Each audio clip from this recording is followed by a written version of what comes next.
Hello and welcome to the Bot Box. I find it amusing that after talking about a robot that competed in Series 10 in Expulsion, we're back to Series 1 this week with Dreadnaut, a dome-shaped robot designed to look like a Dreadnought tank from the game Future Cop LAPD. I know next to nothing about Future Cop LAPD, by the way. My knowledge of video games isn't too good. It was black and yellow, a Dreadnought that is, like a few robots that I've talked about this year, armed with lifting forks, one of the tallest entrants in its debut series, at 75 centimetres, which makes it almost half my height, and was in Series 1 technically a super heavyweight. At 92.6 kilos, it was the second heaviest robot in the series. It will gradually lose 15 kilos of that weight over its time on Robot Wars, eventually dropping to 77.6 kilos. Dreadnaut made its debut in Series 1 Heat C, making the great first impression of crashing into the fence during its intro. This is going to bode well for its team, the Blade Runners. Not. Dreadnaut went for the right lane in the gauntlet, where the obstacles were called shunt and dead metal. Dreadnaut ended up fighting both at the same time, which could have undone its progress, but ended up escaping to cross the finish line, where it caught fire. This is what Dreadnaut is famous for, the catching of fire, that is. There was a very real danger that Dreadnaut might actually have to pull out, which would have given the Plunderbird a second chance to go through. They did manage to get Dreadnaut fixed, though, at the cost of their weapon, which wasn't too bad, since the next trial was football. What could possibly go wrong? Well, Dreadnaut tackled the very boxy robot the Bruce in a bid to score a goal. But that was in vain, since Robot the Bruce managed to score first. Whilst Wedgehog was scoring its goal, Dreadnaut died, and thus did not move whilst the Wedgebot that was Corella scored. The last remaining robot, WYSIWYG, another Wedgebot, had also apparently died. So the judges were called in. Dreadnaut had apparently had more ball touches than WYSIWYG, sending it through. Also, WYSIWYG was a stock robot that wasn't allowed to go through. So that gave the Blade Runners time to fix Dreadnaught's latest technical trauma, ahead of fighting the Axebot Wedgehog. This was good news, since it wasn't the robot the Blade Runners feared, that was Robot the Bruce. They got off to a decent start, at Dreadnaut that is, giving Wedgehog a couple of good shoves, one into Sergeant Bash, but Wedgehog escaped, taking Sergeant Bash's circular saw with it. So began a pushing war, which Dreadnaut was winning due to its weight. Dreadnaut even tried to shove Wedgehog into one of the many grills in the arena. But Matilda had a go at the much smaller Wedgehog, and Dreadnaut broke again. It was smoking, and Dreadnaut went out.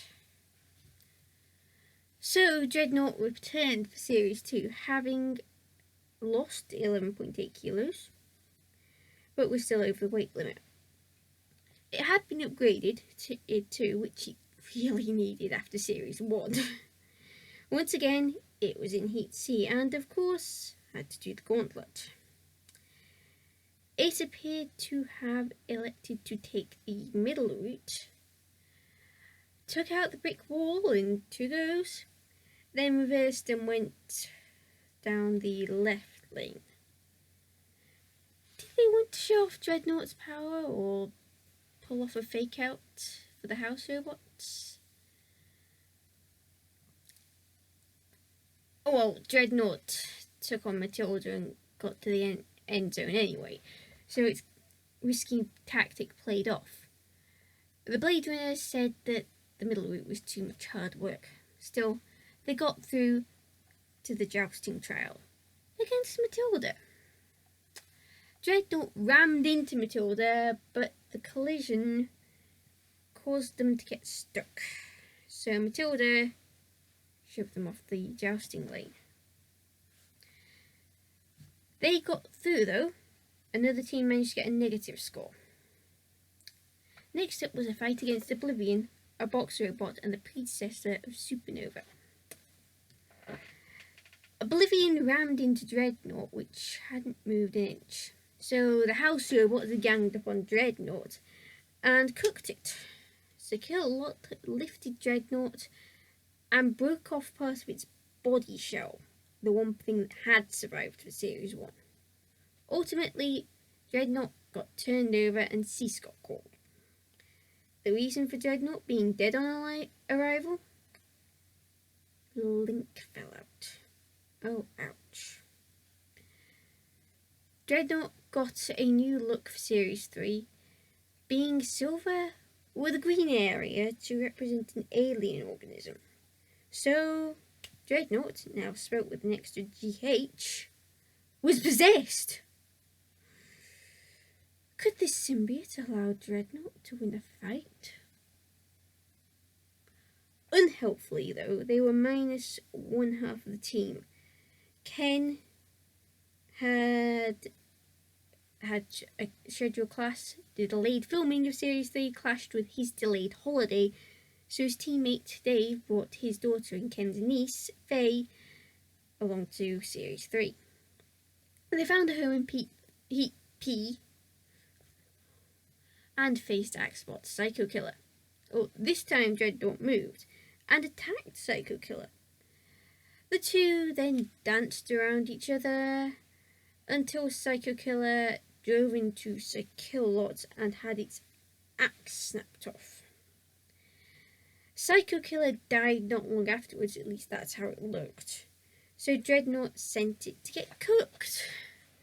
Shunt axed Psycho Killer and sent the Axeless Wonder away from the flames, where it came back to life after a shove from Dreadnought. So Psycho Killer drove into dead metal and got stuck on the spikes, so the house robots ganged up on the Axeless Wonder. After getting turned over, they got axed some more before Cease got called. So, Dreadnought were through. They won a fight and were up against Ratus. Remember them? Ratus were pretty much dead on arrival, so Dreadnought attacked without mercy and sent Ratus to Sergeant Bash. The house robots ganged up on Ratus. Dreadnought did manage to distract Shunt, but Cease got called, and Dreadnought made the heat final, where it faced another Axebot in Trident.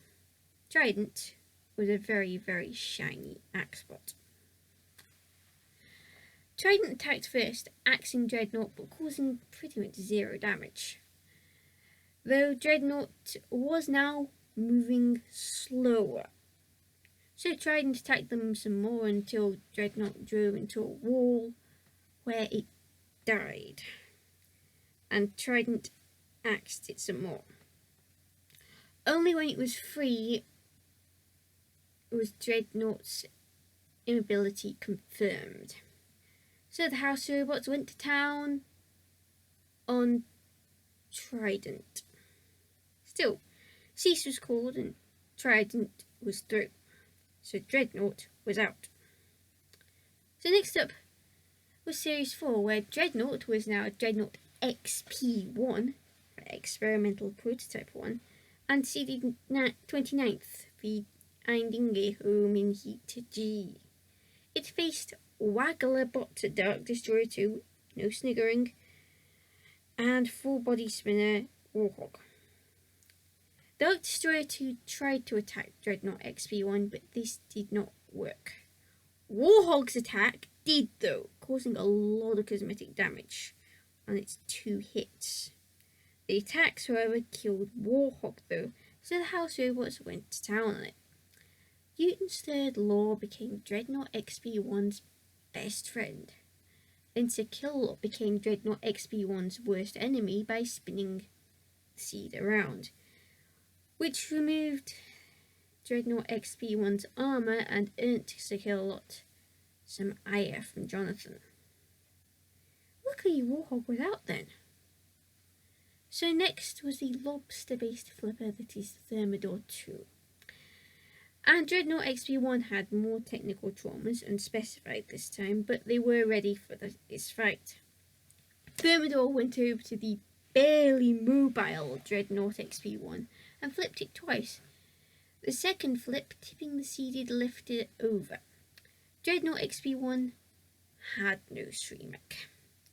So Matilda went to town on Dreadnaut XP1. Dead Metal put the 29th seed on the floor flipper, which righted them, but it was far too late. The house robots attacked, without mercy, of course, before hitting the seeded robot. And that was it for Dreadnaut. That was its last fight. It still lives though. Team Cookie Monsters, the team behind Chomplot, another robot that caught fire, bought Dreadnaut XP1 with the intention of having it fight again, but decided against that. Dreadnaut had been through enough as is. It currently lives in a museum in Derby as a static display. Dreadnaut had potential, but its internals let it down far too often. Just imagine for a moment if Dreadnaut had worked and how well it could have done. Okay, it probably wouldn't have got much further than it did, having barely escaped fighting Robot the Bruce, Mortis, and Chaos 2 whilst not working. Ow. So, important question. Who's next?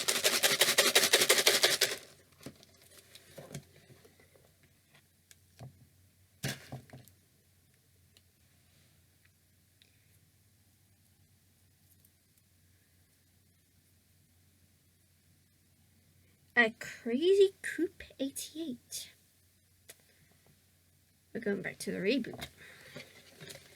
Until next week, Callison244 out.